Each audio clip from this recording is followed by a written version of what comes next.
She doesn't fight like a normal fighter. She fights like a machine. No wasted movement, no emotion, just perfect timing. And once she gets hold of you, you're already too late. Everything looks calm on the surface, but underneath every move is part of a plan. Think of a fighter with incredible precision, complete control of distance, and the ability to make the right decision at exactly the right moment. But this isn't a video game.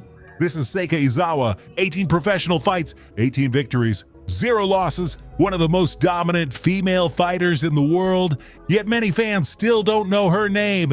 This is Boxing Docs. Let's begin. Most opponents don't realize what's happening until they're already trapped. And by the time they understand the danger, there's no way out. Today, you're going to discover why Seika Izawa has become one of the most talked about names in women's MMA, why major figures in the sport are keeping a close eye on her career, why many believe she has the potential to become a future UFC star, and why one of the best fighters on the planet is still unknown to so many people. The roots of control, judo, wrestling, and sumo. November 1st, 1997. In Utsunomiya, Japan, a future champion was born. Not into a family of fighters, not into a house filled with martial arts tradition. She grew up with 3 brothers, and like many siblings, they were always competing, arguing, and fighting with each other. Her mother needed a solution. Instead of punishing the children, she introduced them to judo. Seika was only 4 years old when she stepped onto the mat for the first time. While most children were busy playing games, she was learning balance, discipline, and control. She learned how to fall, how to stay calm under pressure, and how to control an opponent without depending on raw strength. Then her father saw something special. So during elementary school, he introduced her to wrestling. The results came fast. By 6th grade, Seika had become a national wrestling champion.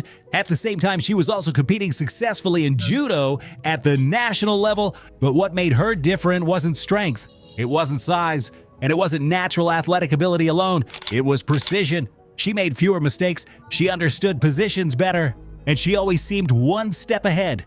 Later, while studying at university to become a teacher, she added another weapon to her skill set: sumo. Even there, she reached the national level, finishing second in the ultra-lightweight division. Judo, wrestling, sumo, 3 different sports, 3 different forms of control.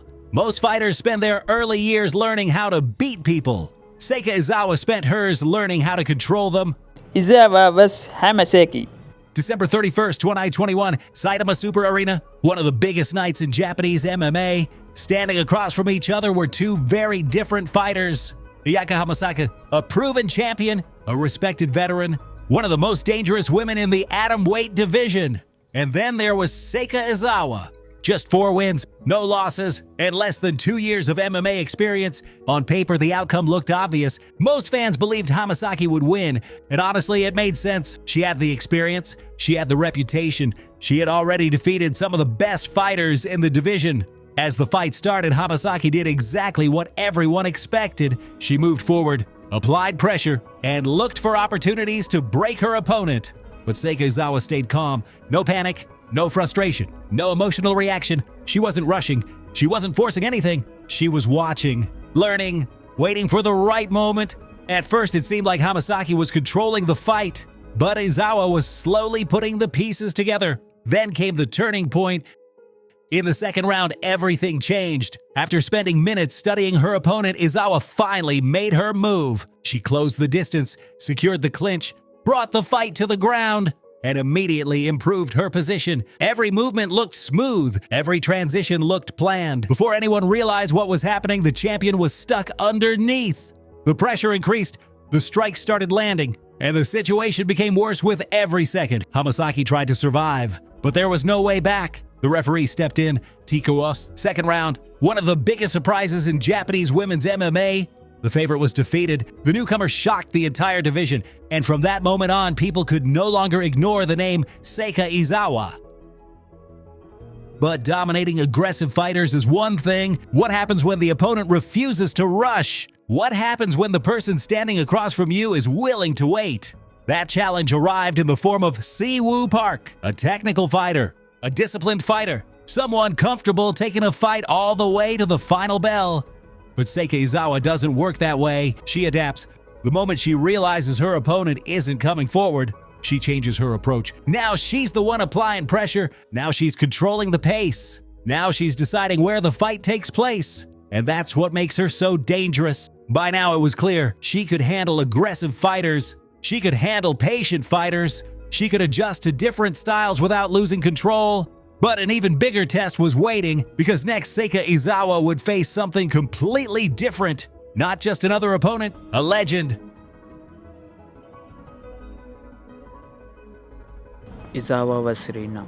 December 31st, 2025, Saitama Super Arena, New Year's Eve. Another title defense for Seika Izawa, another undefeated record on the line. But this time, standing across from her was someone different. Reina, one of the biggest stars. Then came the second round. The champion had already made her adjustment. No unnecessary risks, no reckless exchanges, no emotional reaction. She went straight to her strongest weapon, the wrestling, the grappling, the control. Once the fight hit the ground, Izawa immediately began improving her position. Because she is not slowing down, she is just getting started.